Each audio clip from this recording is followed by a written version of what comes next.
I don't want to bore you with what you already know. It's clear that the foods I'm about to discuss are calorie dense and less nutritious. You know that already. I rather want to offer a more in-depth look, because understanding how they impact your health and weight loss beyond just adding calories is a game changer, as this understanding can help you reduce their consumption effortlessly. But it only works if you prioritize your health. Saying no to less nutritious foods most of the time goes beyond mere physical health. It reflects a deeper commitment to self-care. When you prioritize your well-being, you make food choices that respect and honor your body. Now, this kind of thinking will transform your way of eating from a momentary pleasure to an act of personal empowerment. And very important, it's not about denying yourself the foods you love, but about rewarding yourself with foods that love you back. What we're also not going to do is labeling any foods as good or bad. Food doesn't have moral value. It's all about balance, portion size, and frequency. And so by the end of this video, I'll share strategies on how to create this balance while still working towards your dream body and maintaining a healthy relationship with food. So stick with me.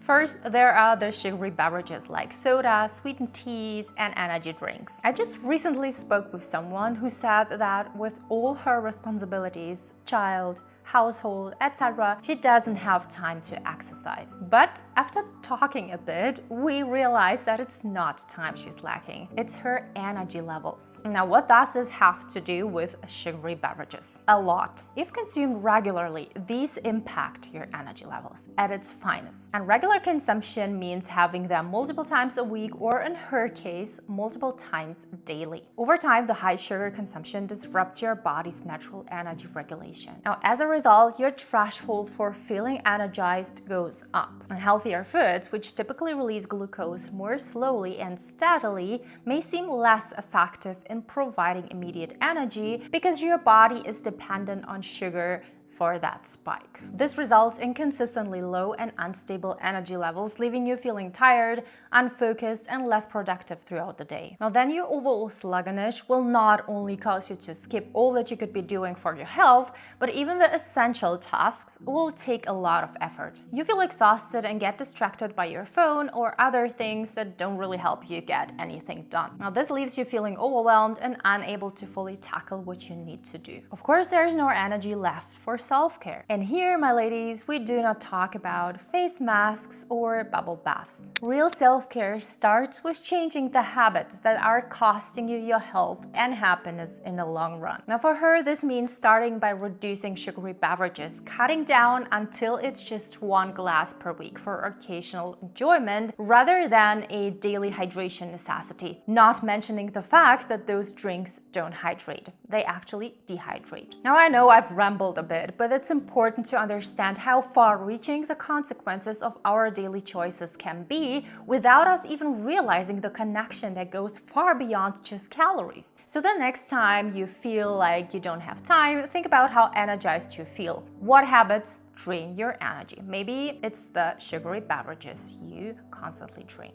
Now, leave a comment below if you'd like me to create a video on how to boost your energy as a busy, exhausted woman. Now, let's talk about another factor that can derail your weight loss efforts and impact your overall health. Highly processed, hyper-palatable foods such as chips, crackers, cake, ice cream, chocolate, you name it. These foods are engineered to be extremely appealing by combining high levels of sugar, fat, and salt, which makes them hard to resist and very easy to overeat. When you eat them regularly, your taste buds start to crave these intense flavors, making natural, healthy foods seem dull and unappealing in comparison. As a result, making healthier choices isn't just about discipline anymore. Over time, this leads to a cycle where you keep crowding out the nutritious foods your body needs, eating more and more of these unhealthy choices. It's not about the immediate pleasure. It's about how these foods change your eating habits and preferences in the long run if consumed regularly. And what's so problematic about these foods is that they contain unhealthy fats like trans fats, artificial additives like flavor enhancers, and preservatives like nitrates and nitrites. Your liver then has to work over time to detoxify the mentioned substances. And as your liver has over 500 important tasks, a few of which directly impact your weight loss efforts, overwhelming this vital organ with additional toxins can seriously hamper your progress and overall health. Clearly, overindulging in donuts, burgers, fries, etc. isn't just about consuming empty calories. It's about changing your perception of healthy foods, which ultimately leads to compromising your overall health. Moving on, let's talk about refined carbs like white bread, pastries, and pasta. Unlike complex carbs found in lentils, fruits, and oats, refined carbs can be particularly detrimental to your health. Important note, not all carbs are equal. Refined carbs are quickly broken down into sugars, causing rapid spikes in blood sugar levels. These spikes are followed by sharp crashes, leading to increased hunger and cravings and low energy. But what's even more important is that it also affects your mental well-being, leading to mood swings and mental fatigue. Your brain needs glucose to function, but it's important to note that this glucose shouldn't primarily come from sweets and refined carbs. When you eat refined carbs, they cause a rapid spike in blood sugar. You already know that.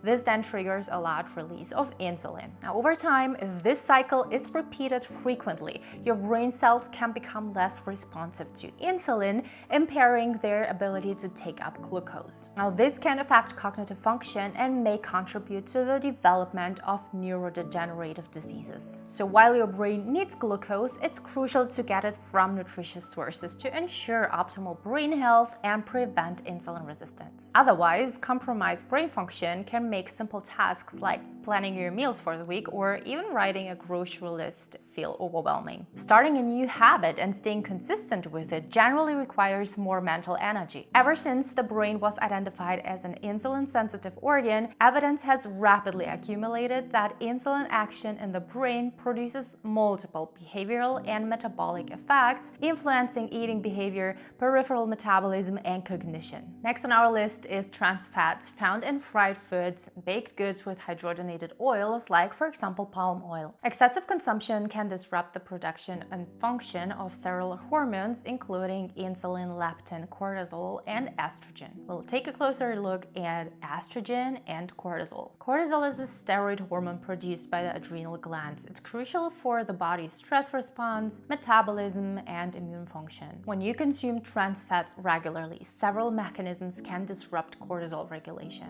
Firstly, trans fats promote inflammation, leading to chronic stress responses. Now, elevated cortisol levels are a common result of ongoing inflammation, which can cause more fat storage in the abdominal area. This is a very important protective mechanism, as by storing fat around vital organs, the body ensures that it has a readily available energy reserve to combat stress. Now, estrogen, or the estrogens, is another critical group of hormones, which is primarily involved in reproductive health, but it also affects bone health, cardiovascular function, and mood regulation. Now, trans fats can interfere with estrogen in several ways. Trans fats can disrupt the endocrine system, leading to imbalances in estrogen levels. This then can result in estrogen dominance with symptoms like, for example, weight gain around the hips and thighs, mood swings, heavy menstruation, and a negative impact on reproductive health. And once again, we see the liver taking a hit. Trans fats negatively impact liver function by causing inflammation and increasing fat accumulation. This then can lead to non-alcoholic fatty liver disease. The impaired liver function then affects hormone regulation, including estrogen. Specifically, the liver helps regulate estrogen levels by breaking down excess estrogen so that it can be removed from the body. If the liver is not functioning properly, estrogen levels can build up, leading to hormonal imbalances and associated symptoms. This then makes it more challenging to stick to a weight loss plan. And that brings us to another common culprit that can impact your health: alcohol. Sorry, not sorry to burst your bubble, but that nightly glass of wine might not be as beneficial as you think. While it might help you fall asleep initially, it disrupts sleep patterns and affects your overall health in the long run. It reduces the quality of sleep by interfering with REM, so rapid eye movement sleep, which is the restorative phase of the sleep cycle. Now, this disruption can lead to poor recovery from physical activities and decreased metabolism. Over time, inadequate sleep can also increase cortisol levels, further complicating weight loss efforts. The lack of sleep quality and the direct neurotoxic effects of alcohol can impair cognitive functions such as attention and decision making too. And that's when making healthy food choices 90% of the time becomes incredibly difficult. Again, not much to do with discipline. It's nothing new that regular alcohol consumption disrupts liver health. But what exactly happens that can be so detrimental to weight loss? And now it gets interesting. The liver is crucial for converting thyroid hormones, especially T4, into its active form T3. When liver function is impaired, this conversion process is hindered, resulting in lower levels of T3. Since T3 plays an important role in regulating metabolism, reduced conversion can result in a slower metabolic rate, making weight loss more difficult and potentially contributing to weight gain. Simply put, you may eat 1,200 calories and not lose weight. Now, speaking of things that can negatively impact your liver, let's talk about high fructose corn syrup. It's everywhere these days. You find it in soft drinks, candies, baked goods, sauces, and even some types of bread. It's super popular because it's cheap and super sweet, making it a best friend for food manufacturers and your worst enemy. First off, high fructose corn syrup is metabolized differently than regular sugar. Regular sugar, or sucrose, is half glucose and half fructose, while high glucose corn syrup has a higher amount of fructose. Why does this matter? Because fructose is primarily processed in your liver, where it's more likely to be turned into fat. Your poor liver. It always seems to get the short end of the stick. Anyways, this can lead to greater fat storage and conditions like non-alcoholic fatty liver disease and insulin resistance. And here's the crazy part. A lot of people with insulin resistance or fatty liver disease don't even know they have it. It's a silent problem, but a significant one. For example, in the US, over 35% of adults have non-alcoholic fatty liver disease, yet less than 5% are aware they have this condition. This is frightening. But there's more. There's the issue with appetite regulation. High fructose corn syrup can mess with leptin, the hormone that tells you that you're full. When leptin signaling gets disrupted, your brain doesn't get the message that you've had enough to eat. So you end up feeling hungry even when you shouldn't be. Now, this of course leads to overeating and cravings, making it much harder to control your calorie intake and manage your weight. High fructose corn syrup takes a toll on your gut health too. Too much of it can disrupt the balance of good and bad bacteria in your gut, leading to a condition called gut dysbiosis. This imbalance can cause digestive issues, increase inflammation, and even affect your mental health by contributing to anxiety and depression. So next time you reach for a snack or a drink, keep an eye out for high fructose corn syrup. It's hiding in a lot of places and often goes by different names, such as glucose fructose syrup, isoglucose, maize syrup. Then there is a corn sugar, a name that can be misleading as it sounds more natural but is still a form of high fructose corn syrup. I'd say that's your sign to read ingredient labels carefully. Our next culprit has become super popular as we look for ways to cut calories and still enjoy sweet foods. You'll find them in diet sodas, sugar-free snacks, and even some healthy products. But while they seem like a great alternative to sugar, they can actually mess with your health. Can you guess it? It's artificial sweeteners. A few years ago, I heard a colleague say, right now there's conflicting research showing that artificial sweeteners are harmful, so I continue to give my clients the green light. It may be that in a few years they'll be shown to be harmful, and when that happens, I'll stop recommending them.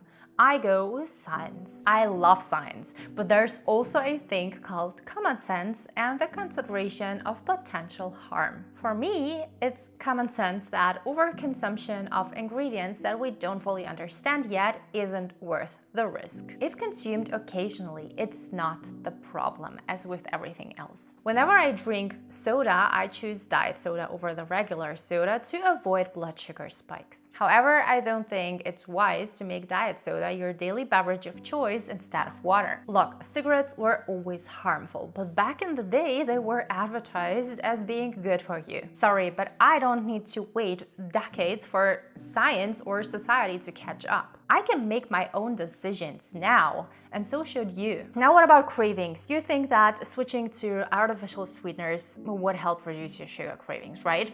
Actually, the opposite can happen. These sweeteners can trick your brain into thinking you're getting sugar. But because they don't provide actual calories, your body might crave real sugar even more. This can lead to higher overall calorie intake as you reach for more snacks to satisfy those cravings. Now, there are several mechanisms that might explain these negative effects. For example, artificial sweeteners can disrupt basic learning processes that help the body anticipate the effects of sugar consumption, leading to overeating, reduced release of hormones like GLP-1, and impaired blood glucose regulation. And let's not forget that there have been debates about the long-term safety of certain artificial sweeteners. While most research shows they're safe in moderation, some studies have raised questions about potential links to things like headaches, mood changes, and diabetes. It is a controversial topic with lots of ongoing research, so I'd say it's something to keep in mind. If you're trying to lose weight or improve your health,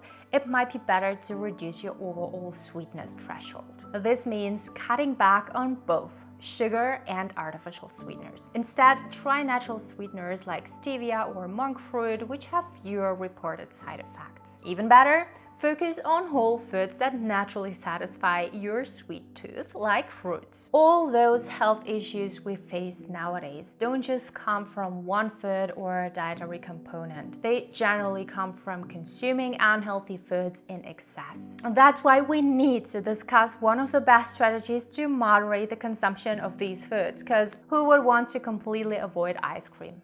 Not me. And a great strategy to follow is the 80-20 rule, which means eating 80% healthy, nutritious foods and 20% less nutritious fun foods. For example, if you have 21 meals and 7 snacks a week, that's 28 food choices. 80% would be about 22 healthy choices, leaving 6 for indulgent options like a slice of pizza, ice cream, beer, etc. It might sound like a lot, but you'll be surprised how many of your foods aren't that healthy. Personally, I follow a 95 to 5% ratio at the moment. So 2 to 3 of my weekly food choices aren't super nutritious, and that's totally fine. Sometimes I switch to 80-20 depending on my phase. You have to find what works best for you. If you're just starting out and have been eating fast food almost daily, you could even start with a 60-40 split and gradually improve. And portion size matters too. Just because you choose pizza as one of your 6 indulgent choices doesn't mean you should overdo it and eat